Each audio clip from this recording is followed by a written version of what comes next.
let's do SEC Media Day takeaways from day one. And with apologies to Vanderbilt, I ain't got a whole lot of time or room for Vanderbilt. I ain't got a whole lot of time or room for a team that finished 0-8 in 2023 in SEC play and won just 2 games the last 2 years against SEC competition. But if Clark Lee says something that we need to talk about, I promise to come back here and do that. Now, we are on the way to 100,000 subscribers right here. So, if you like the channel, please consider subscribing to it because, well, it's going to be here before you know it. And it means quite a bit to us over here to get to that mark. All right. So, off the rip, I did not expect Nick Saban, who's no longer coaching the SEC, to have the most quotable moment of the first day of SEC Media Days. But given the lineup is Brian Kelly, Lane Kiffin, Clark Lee, and Shane Beamer, I guess we all could have predicted that. But good old Coach Saban, man, taking shots across the bow before anybody could finish their lunch because he's already not here for the talk from me, from others about how Texas is good and how Texas has managed to basically run every league that they've ever been a part of, dating back to like the Southwest Conference to the formation of the Big 12, and now they're entering year 1 of the SEC. Never mind that Texas was in the college football playoff last year, or that they won a Big 12 championship last year, or that they are loaded with one of the most talented rosters in college football and one of the most moneyed programs in the entire sport. Coach Saban straight up says, look, I get a kick out of everybody telling me that Texas runs every league that they're in, but they ain't going to run the SEC. And I'm going, oh, snap. Let's get after it. Oh, yeah, already. And I think, if you are Coach Saban, you trying to put away Steve Sarkisian beat you by double digits at Bryant-Denny. That's forever. That stays there until Coach Saban gets back into coaching, which, by the way, I have not ruled out. It's just going to be there. That said, I thought that what he was saying was nice because it gave us something to talk about, to chat about. But also, this is the pride of the SEC on display here. Coach Saban understands what it means to coach in the SEC. He understands what it means to run the SEC.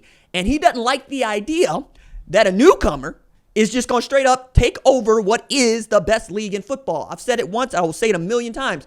The SEC has won 13 of the last 20 national championships, and no new member has won a conference championship in the SEC since 1992. Not South Carolina, not Missouri, not A&M, certainly not Oklahoma or Texas yet, or Arkansas. I always forget about Arkansas being a member since 92, but that's what it is, right? They were a Southwest Conference member. I think that was what we're talking about. I also enjoy that Coach Saban was getting riled up about this. Another takeaway I had was that even Coach Saban has to wear his credential everywhere he goes. I do appreciate a former 4-star wide receiver just bodying up a former cornerback and Coach Saban going, nah, dog, you're not going to jam me off the line. You ain't got no credential. You can't get in. Made Coach Saban go back up to his hotel room at the Omni, come back down with that credential around his neck. Now, as a man that has been to many media days and who gets read the riot act and given the what for and the how now because I refuse to wear a credential at all times, it does kind of fill my heart with some measure of joy to know that the rules apply to everyone, even the greatest college football coach of all time and a legend in Coach Saban. If you ain't got no media credential, we not going to let you pass, right? Same thing happened to Greg Sankey, who thought that his assistant running around with him was his media credential. Turns out, no, dog, you got to be wearing that credential around your neck too. They are not playing about their access at the SEC Media Days, which is a 4-day event, which used to be like unheard of for 4 days. 3 days is a lot. 2 days is what most people try to get in. They got 16 coaches. They're giving 4 a day, right? I enjoyed all of that. I also enjoyed his interview with Coach Brian Kelly, where Brian Kelly also admitted a couple of things. One, the defense was bad, which, he didn't have to admit for us to know.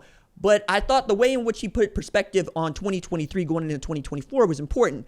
A, they gave up a ton of points to Florida State team that when it finished 13-0 when it was all healthy and going in the right direction, but also revealed that they were going to be a great offense themselves. They finished with the number 1 offense, scoring and otherwise, in the entire country, but they were just a sieve, a leaky colander on that defensive side of the ball, right? He said, look, we had to take 15 players out of the transfer portal on the defensive side of the ball. Anytime you got to do that, you're in a bad way, and it showed itself. They still won 10 games, though, and Jaden Daniels won a Heisman Trophy. This year, a lot of those guys are returning, and they're adding back to them. I really want to see Harold Perkins get back into chasing people down as opposed to trying to coordinate in the middle of the defense. I think Blake Baker's going to do a great job there as defensive coordinator, and it sounds like he's already got everybody pulling in the same direction on that defensive side of the ball, and they're going to hand the keys to Garrett Nussmeier and say, go get it, Doug Nussmeier's kid, because he had a game-winning drive against Wisconsin in the Relia Quest Bowl that really revealed the kind of player that he is capable of being. Threw for over 300 yards in that game. I think it was 26 of 31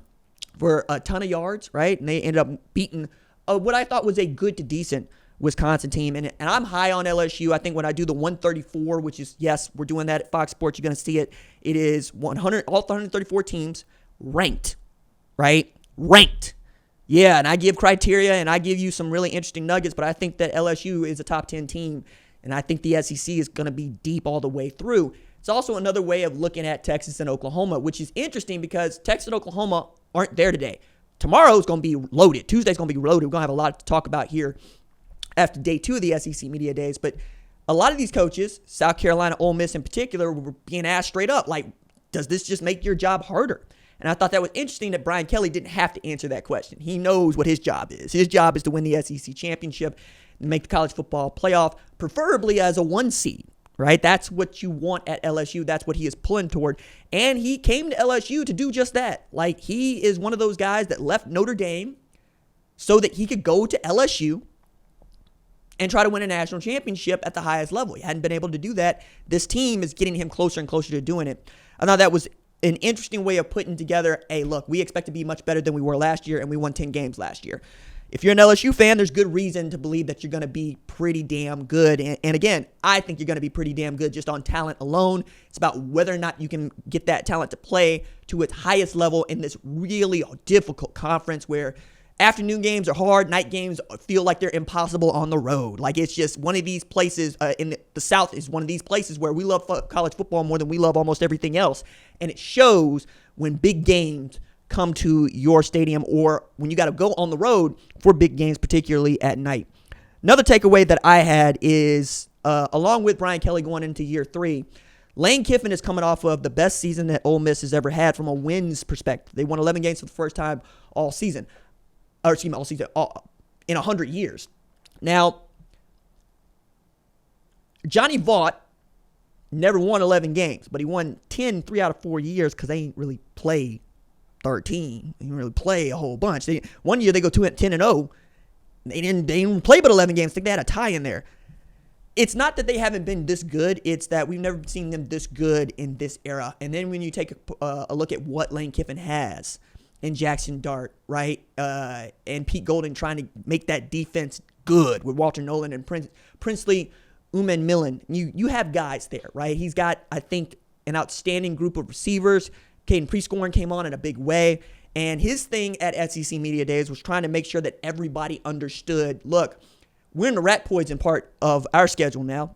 Because all these folks, including myself, have us as a really great team. I think Ole Miss is a top 10 team.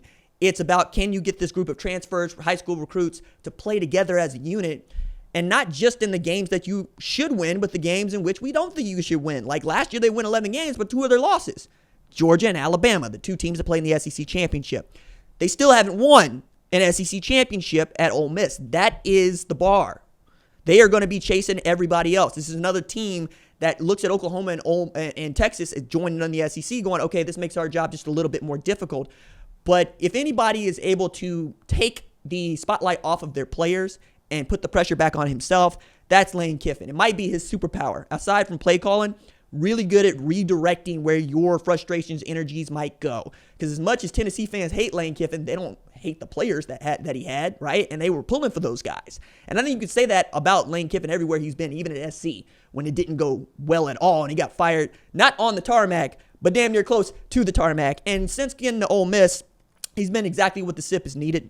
And the Rebels, I think, are one of those teams. I want to say there's about 6 teams that could win the SEC championship this year, and they are one of them.